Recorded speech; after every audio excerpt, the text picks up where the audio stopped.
बस्तर की पहाड़ियों में फैली हरियाली, झरनों की कलकल और सुबह की ताजगी कुछ ऐसी थी कि जैसे प्रकृति खुद प्रेम गीत गा रही हो।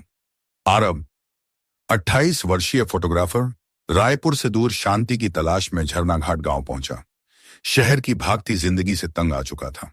यहाँ की मिट्टी की खुशबू, सादगी और कुदरत की गोद ने उसे मोह लिया।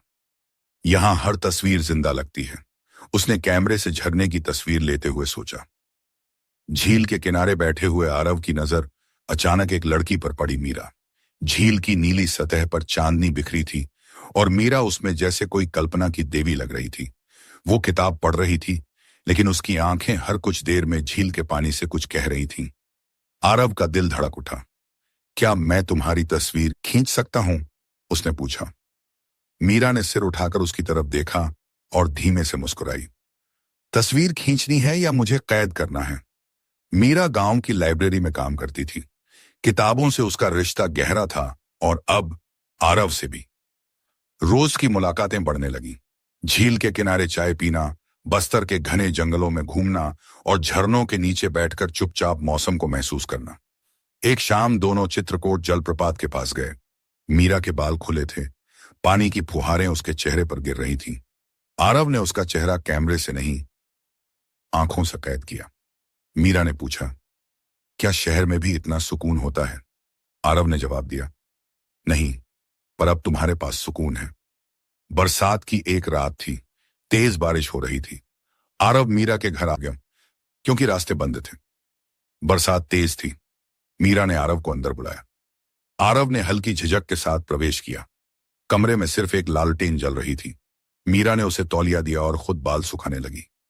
मीरा हल्की गुलाबी सूती साड़ी में थी जो भीग चुकी थी। उसका बदन कपड़ों से झलक रहा था। उसकी कमर की लहर, उसके भीगे बालों से टपकते पानी की बूंदें, सब कुछ आरव को बेचैन कर रहा था। मीरा ने कहा, तुम्हारे कपड़े बहुत भीग गए हैं, ये लो तौलिया और ये कुर्ता। आरव ने कपड़े बदले। अब वो सिर्फ सफेद कुर्ते में था। मीरा उसकी ओर देखती रही। आरव उसके पास आया, उसकी ठंडी उंगलियों को अपने हाथों में लिया और कहा, क्या मैं तुम्हें महसूस कर सकता हूं पूरी तरह? मीरा ने जवाब नहीं दिया, सिर्फ आंखें बंद कर ली। आरव ने धीरे से उसके गाल पर हाथ फेरा, फिर माथे पर किस किया। उसके होंठों की कोर तक जाते जाते मीरा की सांसें तेज हो गईं। जब उसके होंठ मीरा के होंठों से टकराए तो वो जैसे कांप उठी। उनका पहला चुंबन धीमा था, लंबा, गीला और बेहद भावुक। आरव के हाथ उसकी पीठ तक गए और उसने उसे और करीब खींच लिया। अब उनके शरीर भीग चुके थे, पर वो बारिश से नहीं, एक दूसरे की गर्माहट से। मीरा ने आरव के कुर्ते के बटन खोल दिए, उसके सीने को छुआ, जैसे वो उसके अंदर उतरना चाहती हो। आरव ने साड़ी का पल्लू धीरे से सरकाया, उसकी गर्दन को चूमा और फिर कंधों पर अपनी उंगलियां घुमाने लगा। मीरा की सांसें गहराने लगी। धीरे धीरे साड़ी जमीन पर गिर गई। मीरा अब सिर्फ ब्लाउज और पेटीकोट में थी। उसके सीने पर आरव के होंठों का स्पर्श मीरा को रोमांचित कर रहा था। उसने खुद आरव को अपनी ओर खींच लिया और अपने होंठ उसकी गर्दन पर रख दिए। वो पल जिसमें शब्द नहीं थे, केवल स्पर्श थे, सांसें थीं और दो दिलों की गर्मी। बिस्तर तक आते आते उनकी देह एक हो चुकी थी। मीरा ने खुद को पूरी तरह आरव के हवाले कर दिया था, उसकी सांसों में, उसकी बाहों में, उसकी धड़कनों में। वो रात छोटी थी, पर उनका मिलन अनंत। सुबह की पहली धूप, मीरा उसकी चादर में लिपटी हुई उसके सीने पर सिर रखे सो रही थी।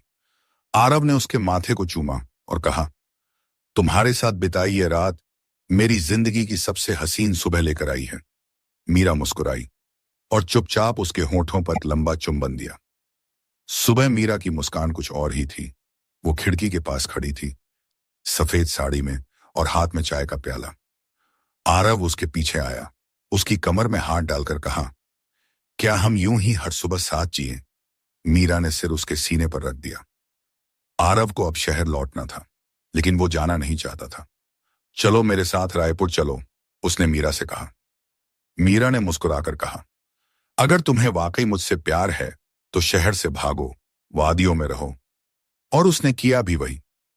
आरव ने शहर की जिंदगी छोड़ दी।